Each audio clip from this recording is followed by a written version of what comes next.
Dans le monde, des millions de chrétiens sont persécutés en raison de leur foi. Chaque année, Portes Ouvertes publie l'Index mondial de persécution des chrétiens, une liste des 50 pays où les chrétiens sont le plus persécutés.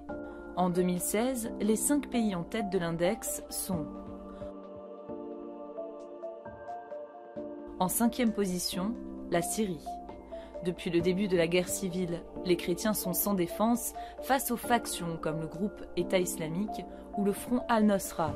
Pris entre deux feux, ils font de leur mieux pour apporter une aide aux victimes, tant chrétiennes que musulmanes.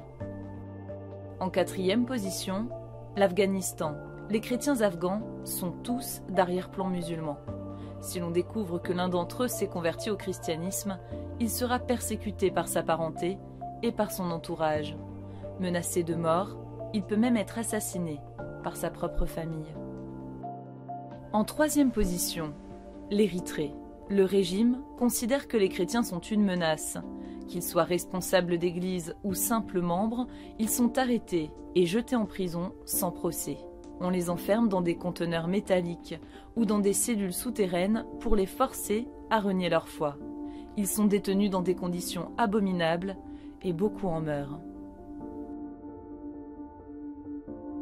En 2e position, l'Irak. Le groupe État islamique contrôle de grandes parties de l'Irak. Dans ces zones, les chrétiens sont en danger de mort. Dans le reste du pays, ils sont aussi délibérément pris pour cible par des islamistes. C'est pourquoi ils sont des dizaines de milliers à avoir fui leur domicile. Certains sont réfugiés en Irak du Nord, d'autres sont partis vers l'Europe. Le nombre de chrétiens en Irak est passé d'1 million en 2003 à moins de 300 000 aujourd'hui. En première position, la Corée du Nord. Depuis 14 ans, la Corée du Nord occupe la tête de l'index. Le gouvernement considère toujours les chrétiens comme des ennemis de l'État. Si quelqu'un possède une Bible, il met toute sa famille en danger.